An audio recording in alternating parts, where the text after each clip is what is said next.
Well, it's another Saturday, so we're going to try and get something done here on the truck. It's the beginning of April, but I don't know how it is in your neck of the woods, but here in Wisconsin, we've got some great weather. Let me show you.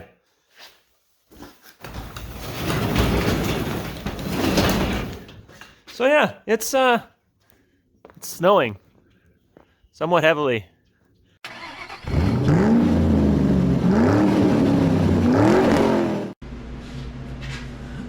Today we're gonna work on getting the oil pan on this, hopefully get everything bolted together so it's ready to go in the truck over there. So stay tuned.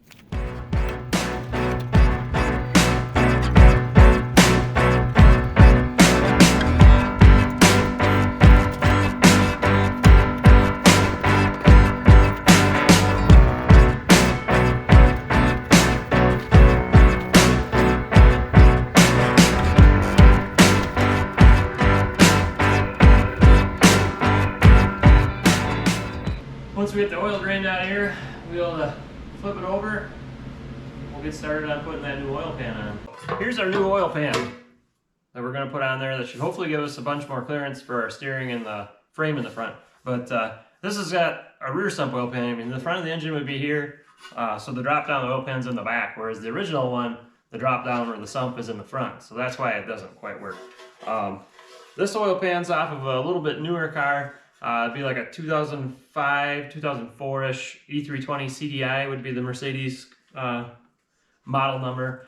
Engine is a OM648. Also needs a different oil pump. It'll fit in there. We got our pickup tube go in there, and then gaskets and a couple of seals. So we'll go ahead and get that installed, and hopefully everything will fit when we're done.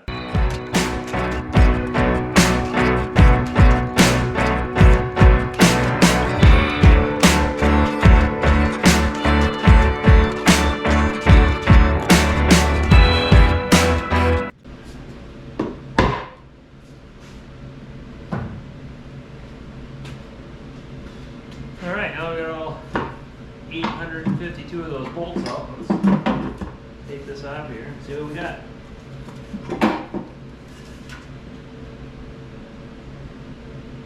Alright, no weird sludgy stuff in there, that's good.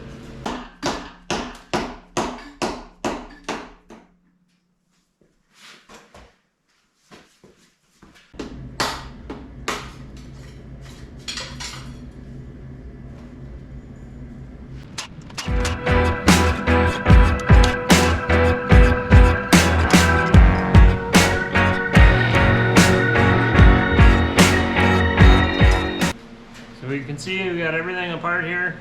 I mean, everything engine-wise looks really good. I actually daily drove this car at one point in time, and then a buddy of mine drove it for a while. The original owner had a stack of maintenance records that were like this thick. So I mean, this thing's been really well taken care of, so the mileage that's on it doesn't really scare me. It runs really good. But anyway, it's all apart. Start with putting the oil pump on.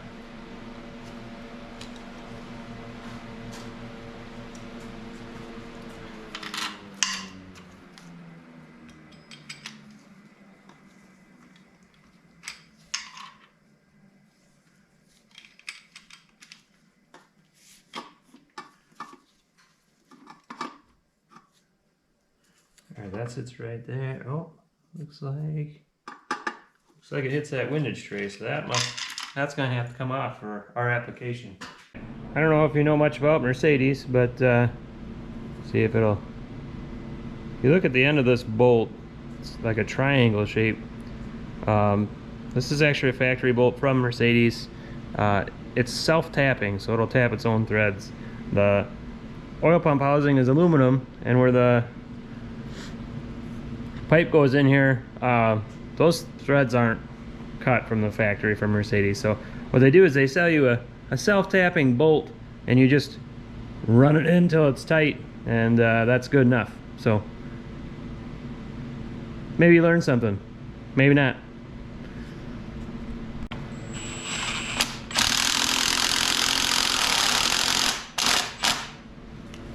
So the other thing you might be wondering, I did look in the parts catalog or reference parts catalog, and apparently the newer engine doesn't have a windage tray at all, so there's not a windage tray available that fits with this pump and pickup tube. So as you can see, we got our oil pump and our pickup tube all bolted in. Fits like it should, so it's a little, obviously a little different setup than what was in there before. So we'll go ahead and we'll get the surface cleaned up a little bit here, gasket, get the new oil pan on there, and keep moving along.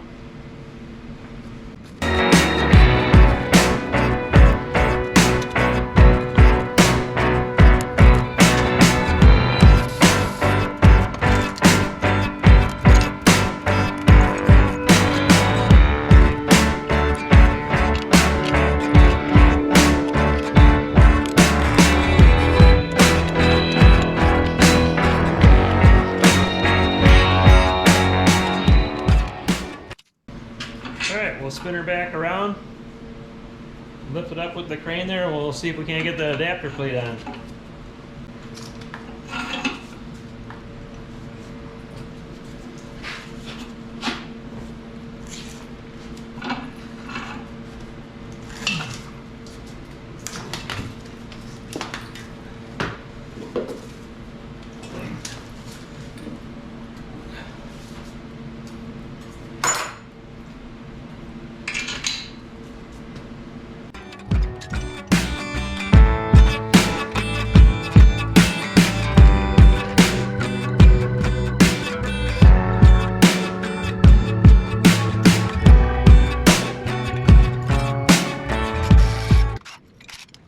Alright, let's get this adapter plate on here.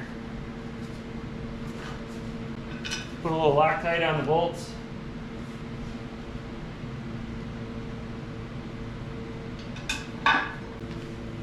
Alright, let's try this again.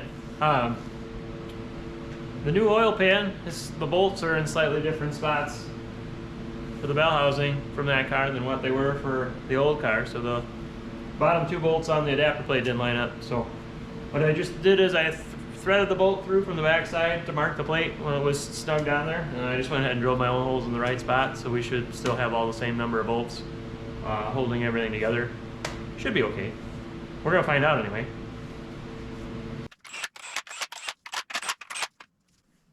Alright, looks like everything lined up nice. Everything's squared in. Looks like it's all up and touching the block nice and tight.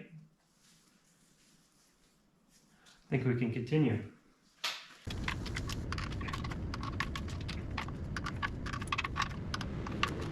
This is going to be the 15th time I've tried to put this adapter plate on. Make sure you read all the instructions, because I almost forgot to put these dowel pins in, which would have been a bad day, because this is what makes sure everything is square and straight.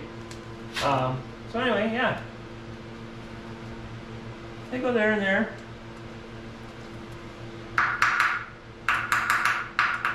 Tap them in nice and easy. And now, the long-awaited adapter plate. Look at that.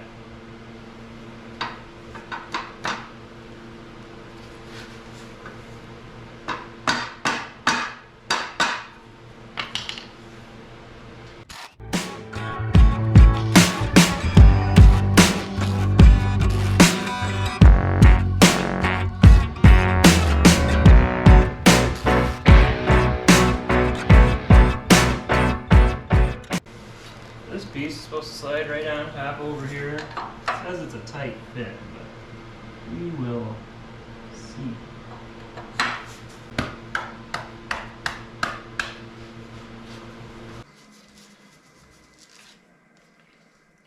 Alright, so these are ARP bolts that came in the kit.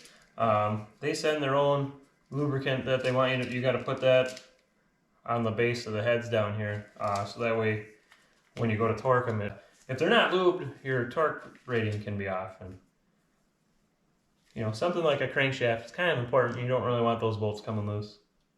We'll put a little thread locker on the threads as per the instructions.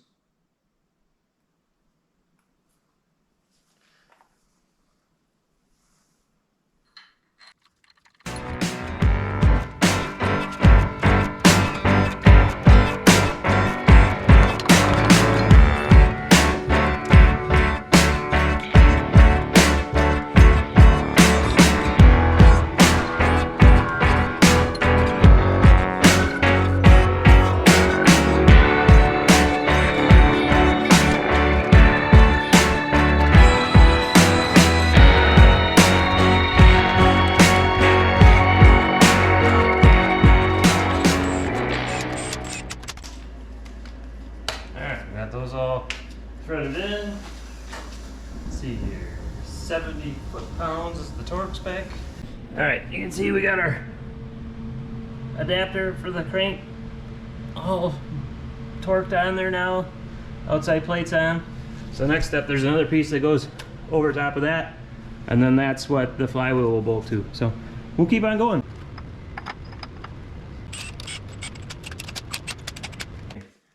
The Chevy flywheel should bolt right onto this. We gotta install the starter because the bolts come through from in here. The kit does set up where you can put some threaded inserts in here and have studs. Then you gotta drill out the starter. And the way the dipstick tube looks like it's gonna be here, you won't be able to get the starter out without taking a whole bunch of stuff apart anyway. So just gonna bolt it in from the back side. I should say when the starter does take a dump, it's gonna be a real pain in the butt, but at least it's a stick shift, so worst case scenario, if I'm somewhere and I'm semi-stranded, I should hopefully be able to bump start it. All right, so here's our starter. Slide that baby in.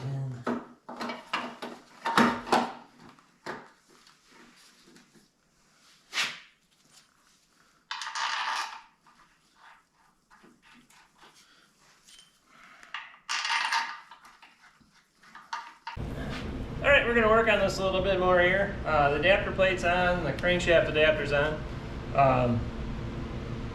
I was gonna put the flywheel on last time I was down here, but I realized I didn't have any flywheel bolts. And apparently small block Chevy flywheel bolts are slightly hard to come by right now. None of the local parts stores had them on hand. So I had to wait a day, but we've got them now. So we're gonna go ahead, we'll get that flywheel put on, we'll get that clutch bolted up, try and get that transmission slid in. So here we go. So we got the flywheel on the adapter. It's a tight fit, but I mean, I guess that's a good thing. Gotta put a little lube on these bolts so they torque properly. Get them in there. All right, and we'll hit them with the torque wrench.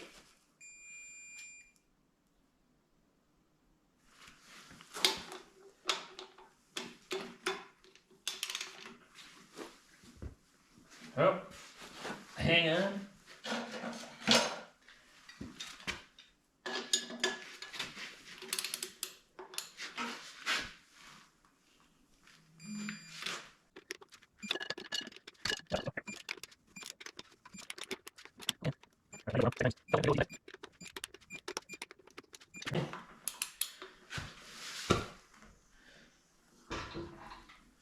All right, that spins around. Looks good. It's kind of close to the starter, but I'll trust it. I don't think it's gonna go anywhere. All right, our next step, we go ahead and get this clutch put on here. So here we go. All right, so we got a new disc. There's a whole clutch kit here. Throw out bearing. New pressure plate, and a pilot bushing. The pilot bushing just gets tapped into the, well, in this case, the crankshaft adapter, but normally it'd be on, like on a normal small Chevy, it would just tap into the back of the crankshaft.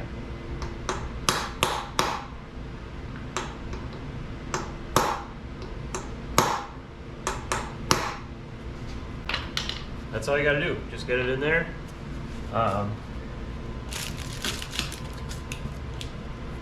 Open up our clutch disc here.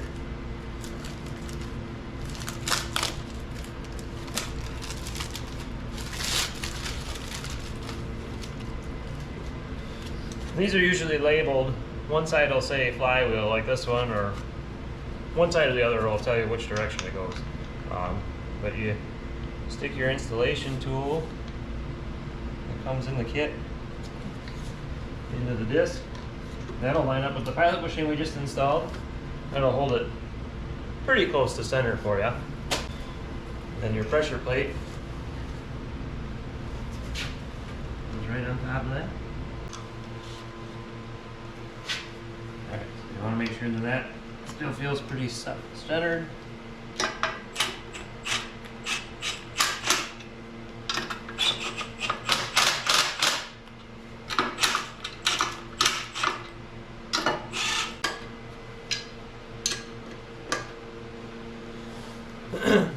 I'll hit those with a torque wrench real quick, and then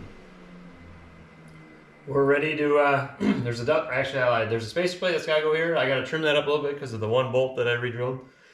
But then we're ready to start trying to get the transmission on this thing, so I'll be right back. So, fun story. This dust shield slash spacer, that's got to go on before we put the flywheel on. So I took the flywheel and the clutch all back apart, and we notched it out here on the bottom so it'll go around that bolt that we added with the oil pan change. And there we go.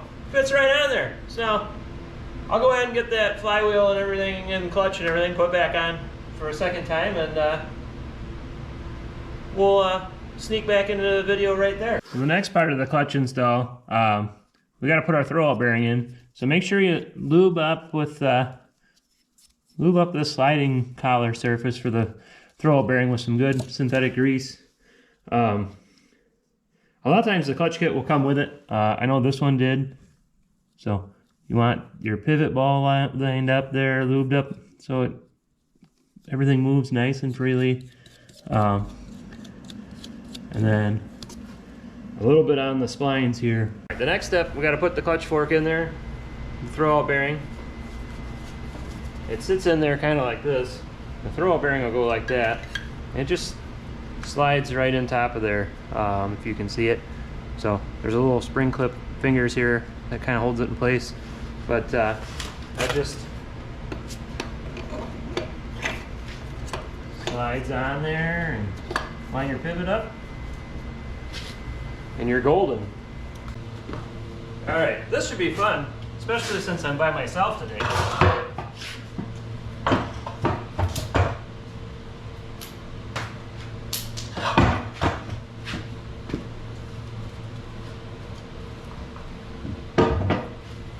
It's a good thing these aren't very heavy.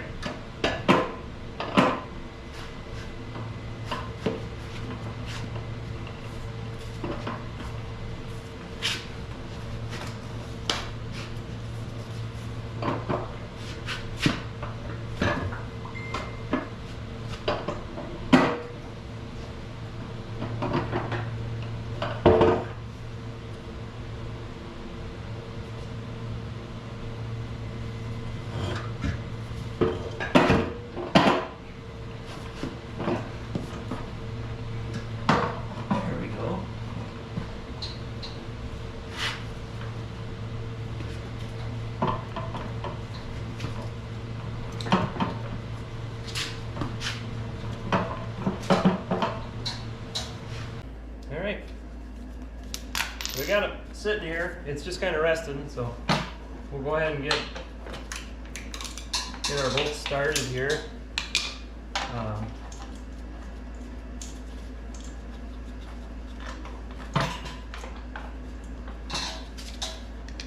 You always want to be careful when you're doing this and make sure that everything slides together freely without, you don't want to use the bolts to draw it together.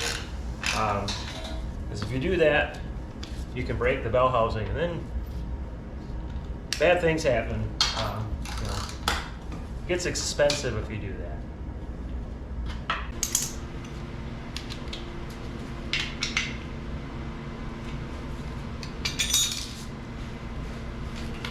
All right, so it's just that easy.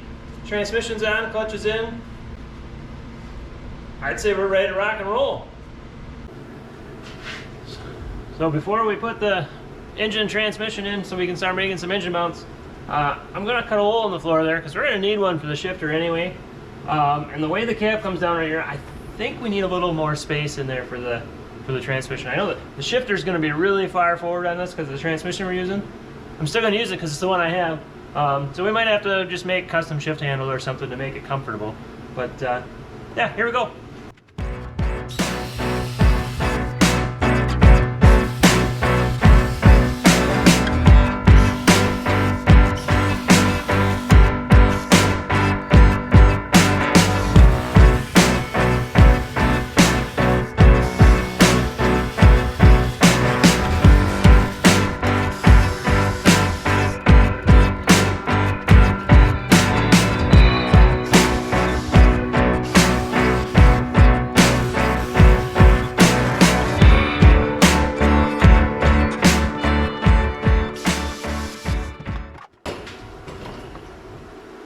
good as new. All right, here we go. Let's see what we can do. We'll get it right in there. You have the bird's eye view.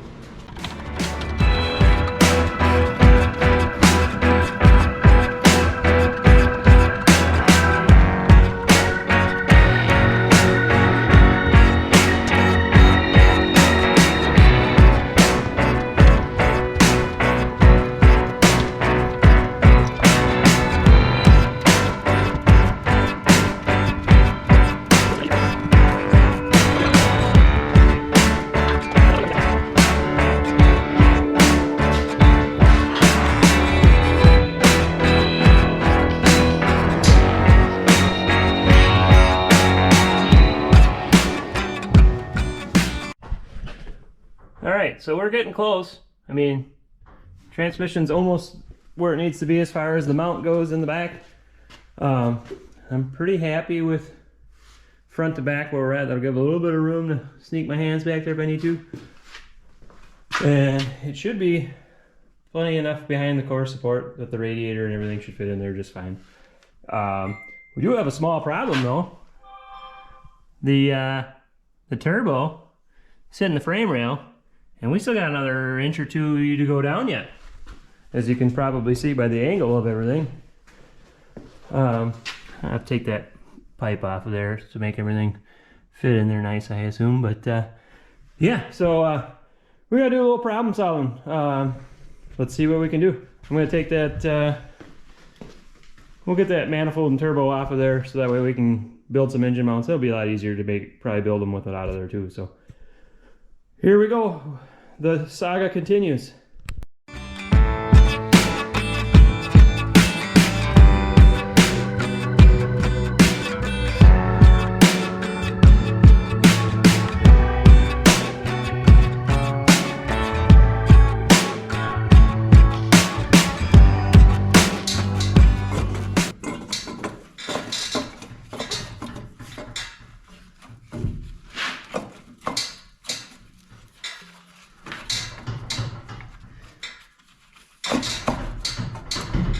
Come on.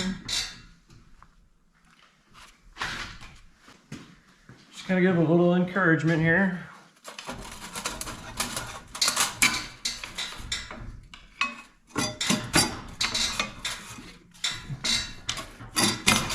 There we go. Comes right up.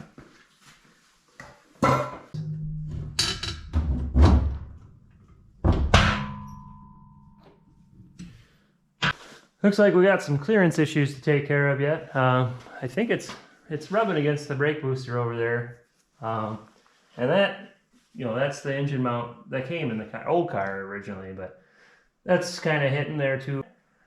We got a little engineering to do. So there's a slight interference issue right there with the brake booster. I gotta take this all off anyway, so that way we can set up our clutch master and stuff once we get to that point.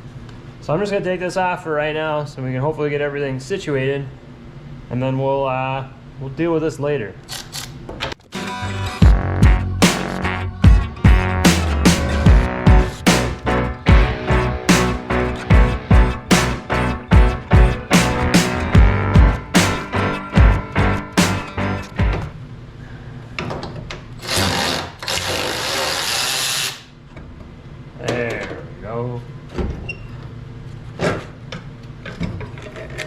Yeah, brake delete. What do you need brakes for anyway, right? Well, we got her sitting in there. I think it's gonna fit pretty good. It's pretty close to where it's gonna be. I gotta build the engine mounts for it yet. It's just resting on the frame there, but looks like we're gonna have all right space with the firewall there. Oil filters right in the back there. I think there'll be plenty of room to get that in and out. I don't know if you can see underneath here very well, but the transmission is bolted to the cross member, and it's bolted to the frame where it should be. I had to make the hole a little bit bigger, but that's got plenty of room. We'll have to do something to put a trans tunnel back in it, obviously. But all in all, doing all right. So, and also, what a difference a day makes. It was snowing here yesterday morning still. I know it's April, but It happens, but it's like 55 degrees out. The birds are chirping. The sun is shining. We're making progress on the truck. I think it's going to be a pretty good day. So thanks for watching the channel. Thanks for watching the videos. Go ahead and make sure you like and subscribe. Share them with your friends. And we'll see you next time. Thanks.